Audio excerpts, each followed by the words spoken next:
Hey Gen Mexers, if you're a regular to this channel, you know that I spend my winters in La Paz, Mexico, and my summers up here in Portland, Oregon, for the most part. And I'll cover that most part later in this video. If you've watched every single one of my videos, you've heard me talk about how I suffer from depression. It's not something that I hide, but I've only talked about it in a few videos, and I've never had a video that's specifically about my mental health, and that changes right now. I remember exactly when I revealed to my parents that I suffered from depression. We aren't looking back into my childhood, although I did struggle some back then, or my teenage years. It was actually just 8 years ago at the age of 43, and it was on a cruise ship somewhere along the Yucatan Peninsula. But before I continue that story, I want to promise that this video will loop in my recent experience in Mexico beyond a cruise to Cozumel, because I feel like my more current experience living in Mexico is a big part of my overall mental health story, and I'll talk about the things in Mexico that impact my mental health, both positive and negative. Also, before I continue that cruise story, I want to talk about another thing that's different with this video. This is my first sponsored video. I've been approached by a number of brands that just didn't feel like a good match for me or for you, and when this email showed up in my inbox, it just clicked. The sponsor of this video is BetterHelp. BetterHelp's mission is to make therapy more affordable and more accessible, and this is an important mission because finding a therapist can be really difficult, especially when you're limited to the options in your area. And with BetterHelp, the service area includes where most of my subscribers are from, the US, Canada, and importantly, Mexico. I am a huge fan of therapy. I wish I had started sooner. I've always had employer-provided health insurance, so my choice of therapist was always limited, and I always had to be physically in the same state as my therapist, even when we met virtually. I've not personally used BetterHelp because my current therapist is covered by my insurance, but a lot of expats don't have insurance, so that's why I thought BetterHelp was such a great first sponsor for this channel. I know a lot of you are already in Mexico and you have access to BetterHelp. And I know a lot of you are still dreaming, planning, or struggling to dream and plan to relocate to Mexico. Either way, I'm pretty sure that at least one of you needs to hear this message. Try therapy. Life is too short not to. Maybe something is interfering with your happiness or preventing you from achieving your goals. Regardless if you have a clinical mental health issue like depression or anxiety, or if you're just a human who lives in this world who is going through a hard time, therapy can give you the tools to approach your life in a very different way. BetterHelp is a platform that makes finding a therapist easier because it's online, it's remote, and by filling out a few questions, BetterHelp can match you to a professional therapist in as little as a few days.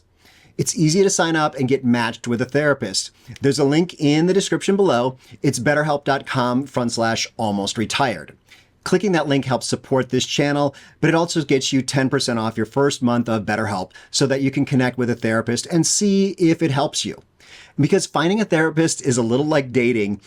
If you don't really fit with that therapist, which is a common thing with therapy, you can easily switch to a therapist for free without stressing about insurance, who's in your network, or anything like that. So if you're struggling, consider online therapy with BetterHelp. Click the link in the description or visit betterhelp.com/almostretired. And thank you to BetterHelp for supporting this channel. Now back to 2015 on that cruise ship when I first talked about my experience with depression with my parents. I'm not much of a cruise fan, but they are really great for multi-generational vacations. My 80-year-old father especially liked that our extended family would get together for dinner every night and share stories from our diverse experiences that day. A few glasses of wine post-dinner, and with the teenagers off to do their own thing, somehow the topic of Robin Williams came up. He had recently died from suicide. By the way, I use the phrase died from suicide because it's the way people die from depression.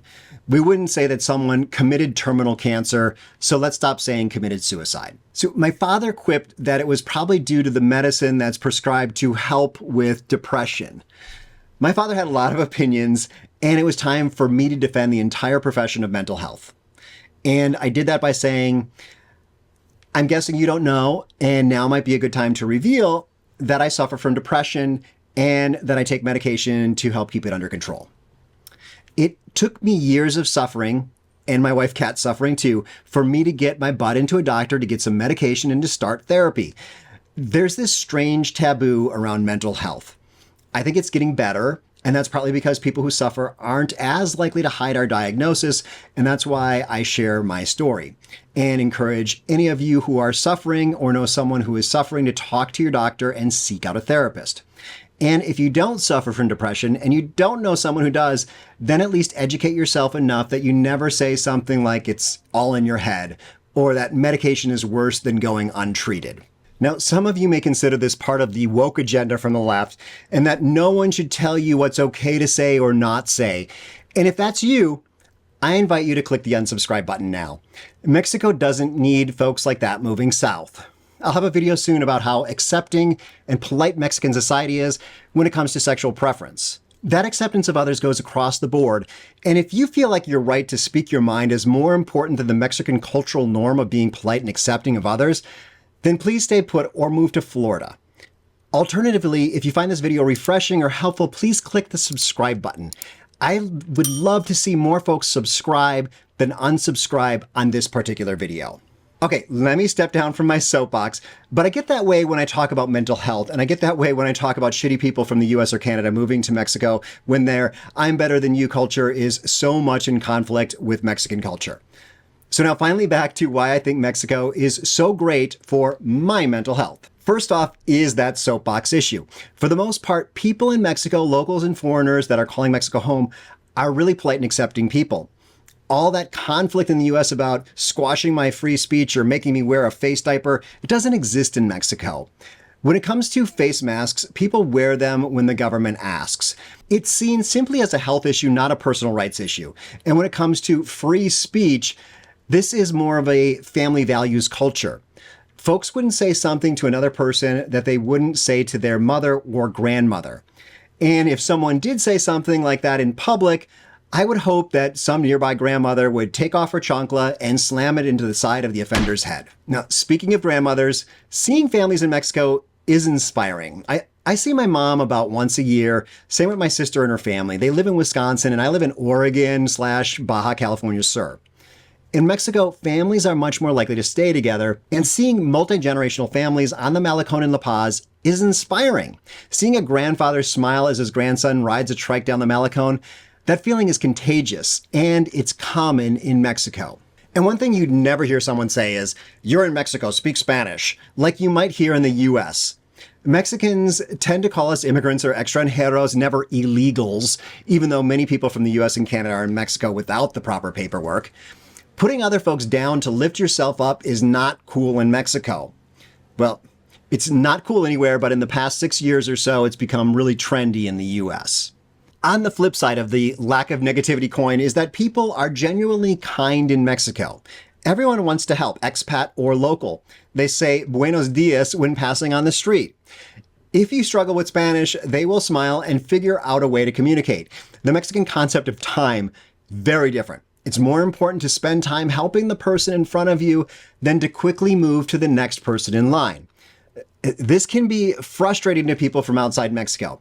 But if you can accept that the way you make someone feel is more important than providing a service quickly, then you're going to love Mexico. One more thing that's slow in La Paz is stoplights.